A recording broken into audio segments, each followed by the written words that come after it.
everyone. Happy Tuesday. Thanks for joining us. I'm really excited to have one of my teachers, hold on, let me just turn off my phone. Okay. One of my teachers, Rosalie, here to join us. Rosalie Prinzivalli is a senior teacher in the BTB Master Training Program, and she's actually going to be one of our senior master teachers as well in Mindful Design School. And she'll be teaching a couple courses. One will be in dowsing, and one will be a master course in 9-Star Key, which is what we're going to talk about today. So thank you, Rosalie, so much for coming.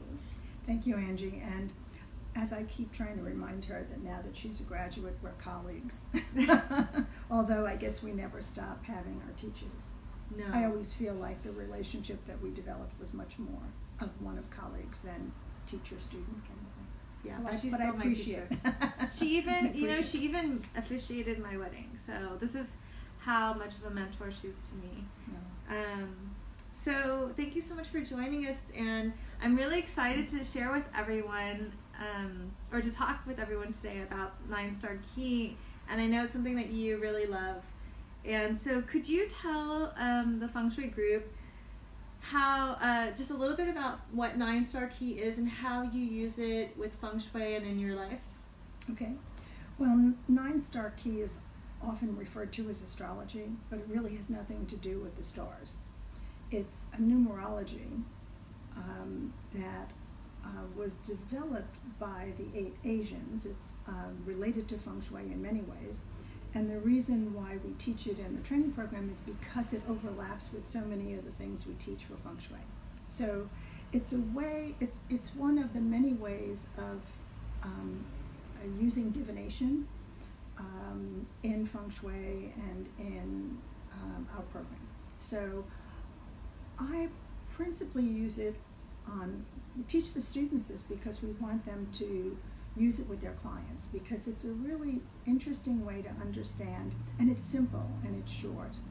It can be done quickly, and so you can get a real insight into your clients and how they behave and how they interact with one another.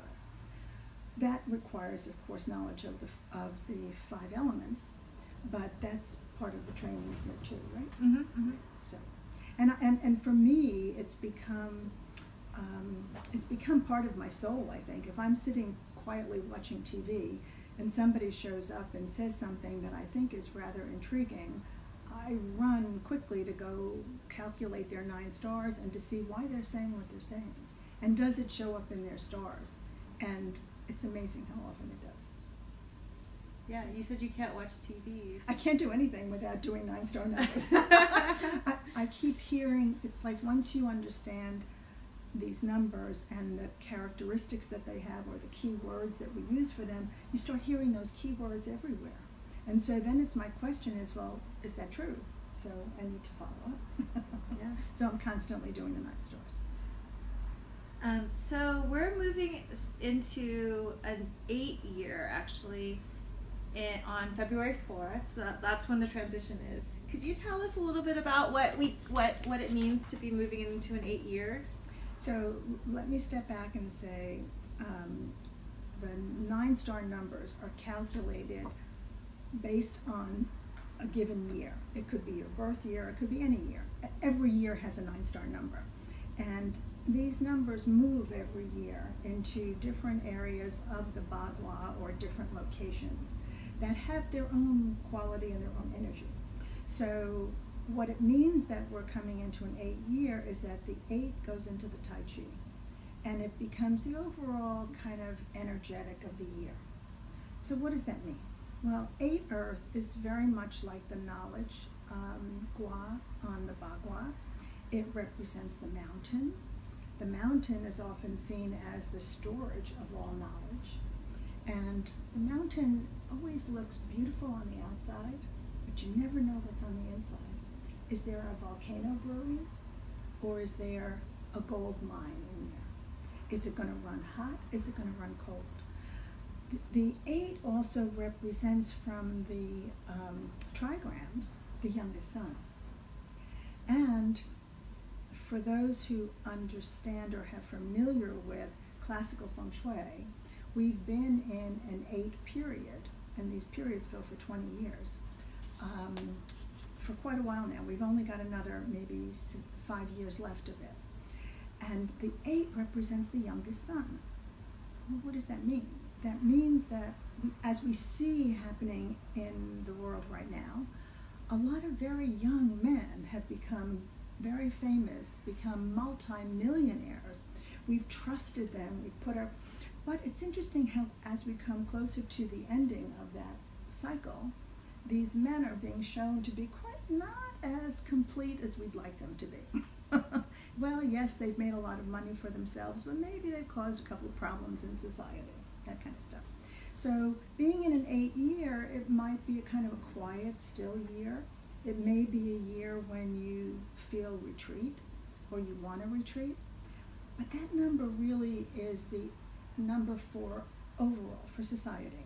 We each have our own number, and our number, as you'll learn when we teach it in the 9 stars, moves each year into a different area of the Bhagwa, and that affects the quality of that year.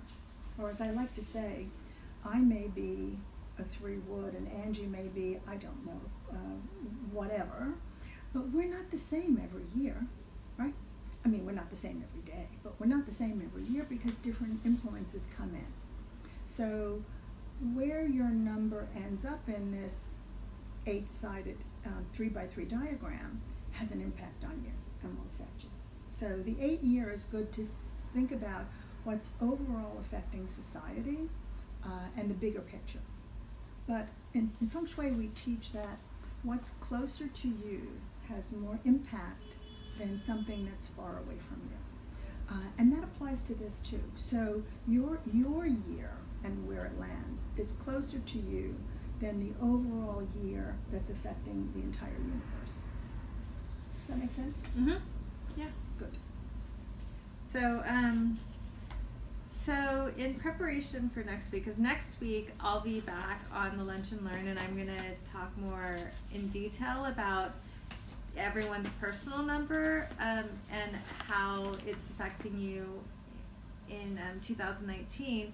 But in order to do that, you have to calculate your principal number. So Rosalie is going to just walk everyone through right now how you can calculate your principal number and write it down or remember it and have it ready for next week for our Lunch and Learn.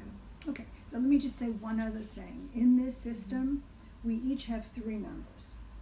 The first number, the principal number, is very much like the sun sign if you know Western astrology.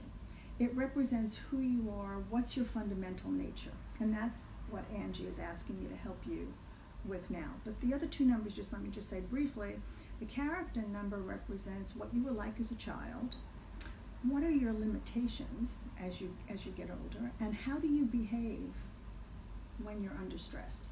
And that so is modern psychology, is that we get stressed, we go back to our little girl, our little boy, and we either throw a temper tantrum or we hide or whatever. So the second number helps us to understand about that. And the third number, and the second number is pretty much like the moon sign. The energetic, or the third number, is very similar to your ascendant. How do people see you? You know, are you, what you show people, is it the same as who you are or not? And we'll get into all that when we teach the class. But how you calculate your number, you have to be able to add and subtract, basically. Or have a calculator. Or have a calculator handy.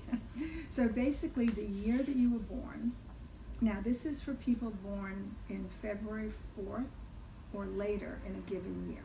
If you're born in January, you're really, in the Chinese system, born the prior year, right? But let's assume you were born in February. What you're going to do is you're going to take all the digits of your year that you were born, you're going to add them up and reduce them to a single digit. Mm-hmm. Now you're not done, okay? When you get that, then you have to subtract that number from 11. 11 is a given number. I'm not even sure I know why we use the number 11, but the point is it's always subtracted from 11. So let's take an example. Do you have somebody Yeah, you want to? so let's do 1980. Okay, so we're adding up the 4 digits, right? So we've got 1 plus 9 is 10, plus 8 is 18. That's still not a single digit, right? So now you have to combine the 1 and the 8, and you get a 9. Mm-hmm. Now you subtract that 9 from 11, and it's a 2. So somebody born in 1980 is a 2, and 2 happens to be Earth, so we say you're a 2 Earth person. Do you want to try another example? Yeah, let's do. Pearl is was she 2015? So let's try 2015. Okay, so 2 plus 1 is 3, plus 5 is 8. We have a single digit. Now you subtract from 11, and you get 3. 3. So little Pearl here, who's sitting very still right now, is a 3 wood person, as I am, and very energetic. And see, she's even dressed in my colors today. Yeah, she matches you. And she hasn't left my side since I've arrived. No, she loves you. Does that help? Yeah, maybe let's do one more just in case. Okay. Let's do 1958. Oh, you picked a tough one. Okay, you add them up. Okay, let me use my calculator. Okay. All right, so 1958 is 1 plus 9 plus 5 plus 8 is 23. So now that's not a single digit, so you have to add those 2 individually together. So 2 plus 3 is 5. Subtract 5 from 11. 11 minus 5 is 6. So that's a 6 metal. It's a 6 metal. I'm a 6 metal. But I wasn't born in 1958. But I know many people who were. Yeah, so, well, that's great. And so I hope everyone comes back next week or watches a video to see how to calculate, or to see your predictions for 2019. And well, to also Yeah. it's worthwhile to do the numbers, as Angie said, and come back next week to find out what does it mean? yeah, what does it mean? What does it mean? That's to what be all a your 6 students always ask you. What does That- it mean? That's the favorite question. That's the mantra of anybody studying Feng Shui. Okay, but what does it mean? So we'll Yes. go over some of that. Yeah. I'll try to be here next week. Okay, great. And also, again, to remind everyone, so Rosalie, I'm so excited that Rosalie is going to be one of our senior master teachers in Mindful Design School. And she's going to be teaching a master 9-star keys program. And we don't have the dates for that yet, but we're working on it. And then she's going to teach a jousting class. And we just have I have a whole list of things that she can teach. So we're really excited to share her knowledge with all of you. And thank you so much for coming. And thank you guys for listening, and I hope you enjoy trying to do these calculations, and if you feel up to it, do it for other members of your family too. Yeah, and if you're having trouble, why don't you can post in the comments what your number is, and maybe your birth. If you want to share your birth year, you can share your birth year and your number. And if you're interested in the program, since we don't have it up on the website yet in Rosalie's program, you could put your name in the comments, and we'll put you on the list for that. Just remember, if you're born in from January 1st until February 3rd, when you give Angie the year that you were born, indicate you were born before February 4th. Yes, so if you're born before February 4th, you would actually subtract from 12 or 10? You still do the same subtraction, but you treat it as the year. So say, for instance, if this fictional person who was born 1958 was born in January, the Chinese would consider you as having been born 1957. Yes, so you would use 1957, not 58. Yeah, because so the if you transition post a is February question, just 4th. keep that in mind. Yeah. Okay, Thank you, guys. you.